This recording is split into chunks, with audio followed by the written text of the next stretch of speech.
Hey guys, how's it going? Hope you're doing well. My name is Crown, and today I'm going to read you some very interesting stories that I hope that you're gonna love. And now, without further ado, let's go!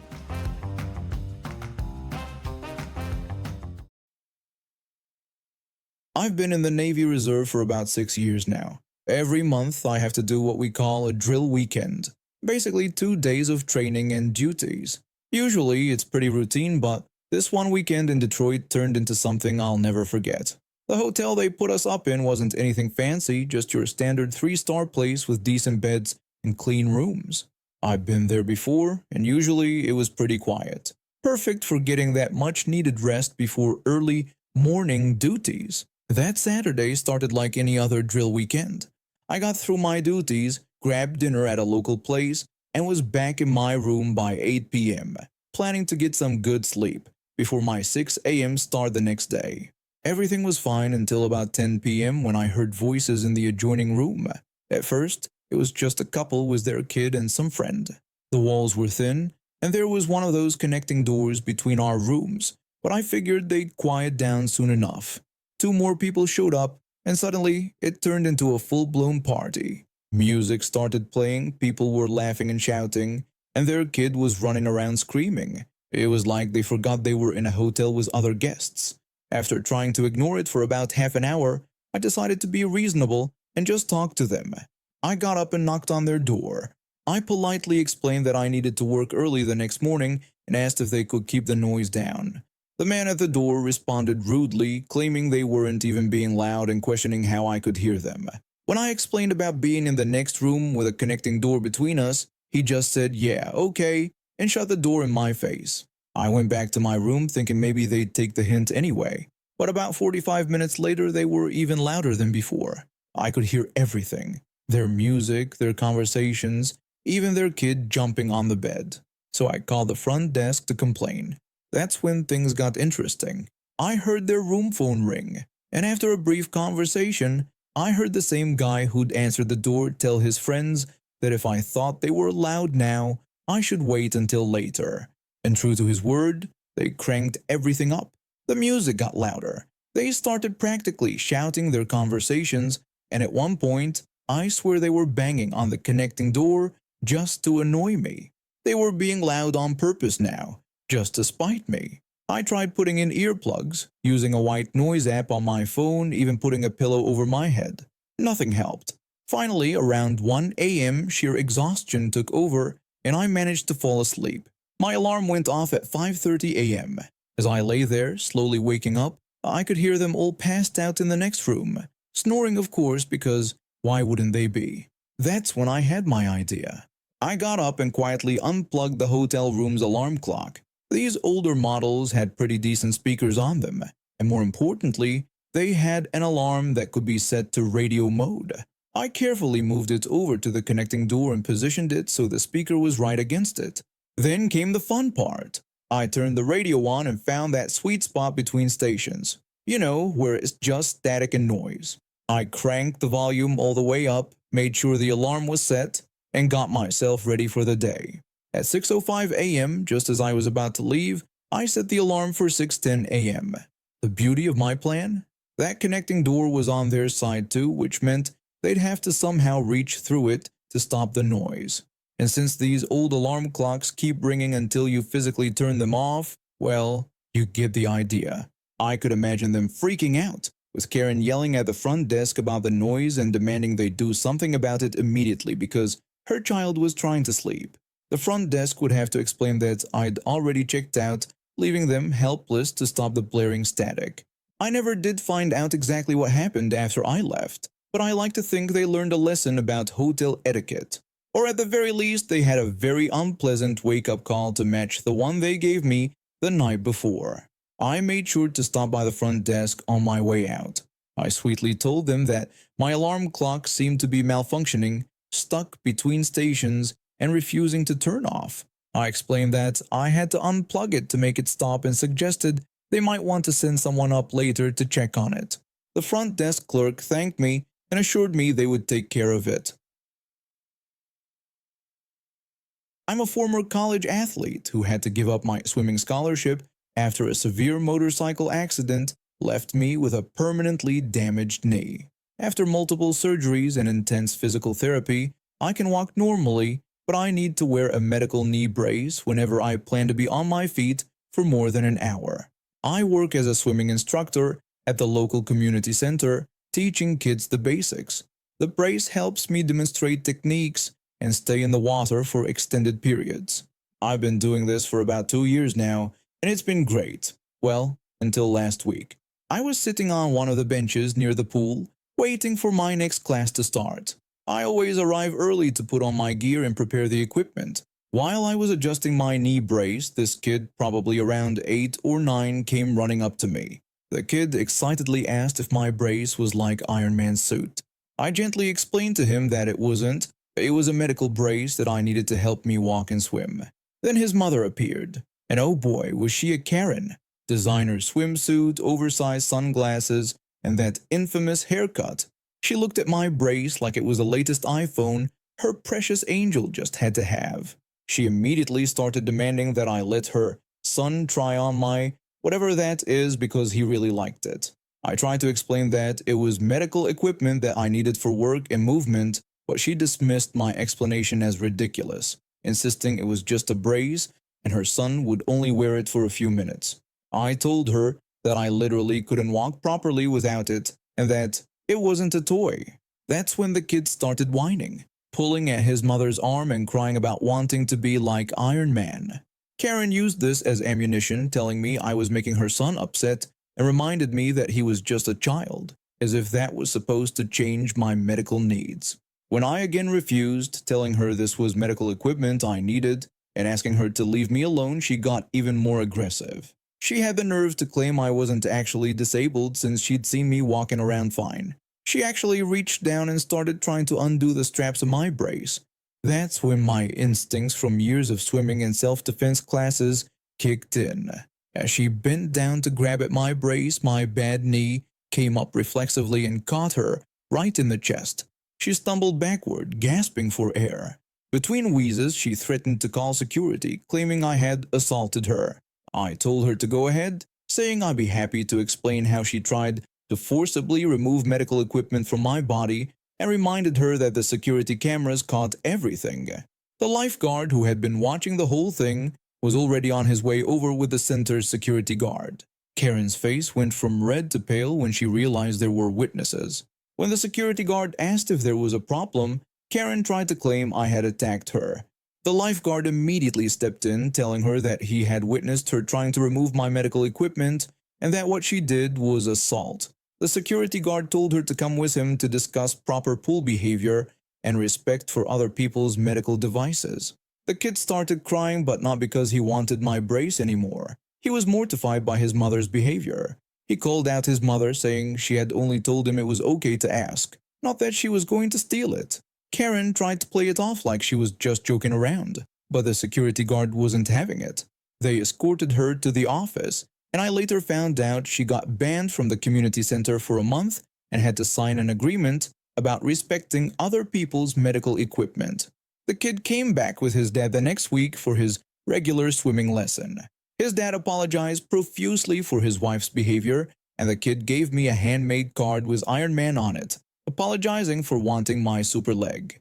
Turns out the kid's a pretty good swimmer when his mother isn't around trying to steal people's medical equipment. I work in the Middle East, but my family lives back in my home country. After landing my first well-paying job, I decided to do something special for my younger cousin during my visit home. He's my father's brother's son, and at 16, he's like a little brother to me. I bought him a PlayStation 5. You should have seen his face when I gave it to him. Pure joy. We spent most evenings playing FIFA together, and since he didn't have any games of his own yet, we were using my account, which had plenty of games. His mom wanted him to wait until after his exams to buy his own games, which were scheduled for a couple weeks after I had to return to the Middle East. One afternoon, while he was at school, I decided to play some God of War Ragnarok on my account.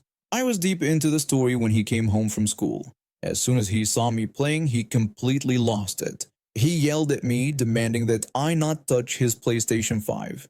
When I tried to explain that I was using my account and all the saves were on the cloud, he just repeated that he didn't care and didn't want me touching his PlayStation 5 while he was at school. I attempted to reason with him, explaining that he could start fresh on his own account later and it wasn't a big deal. His response was to angrily tell me to remove my precious account from his PlayStation 5 if that was all it was about. I was done with his attitude at this point. If that's how he wanted to play it, fine. I deleted my account from his PlayStation 5 and told him I wouldn't touch it anymore. He looked so smug, like he'd won some great victory. That evening when he tried to play, reality hit him hard. All the games were locked since they were tied to my account. He tried to access my account but without the password and with two-factor authentication enabled, that wasn't happening. He even checked the store prices for the games he wanted to play, but he had no money to buy them. Later that night, his tone completely changed. He casually approached me and asked if I wanted to play FIFA together. When I refused, saying I wouldn't touch his PlayStation 5, he tried to tempt me by suggesting it would be fun and bragging that he could beat me in a few matches. I simply repeated my refusal, maintaining that I wouldn't touch that PlayStation 5 again. The realization finally hit him. Without my account, all he had access to was the pre-installed game Astro's Playroom. His mom knew what had happened and actually sided with me, telling me not to put my account back on the console since he needed to focus on his upcoming exams anyway. For the rest of my vacation, I watched him stew in his regret while that PlayStation 5 sat there, practically useless.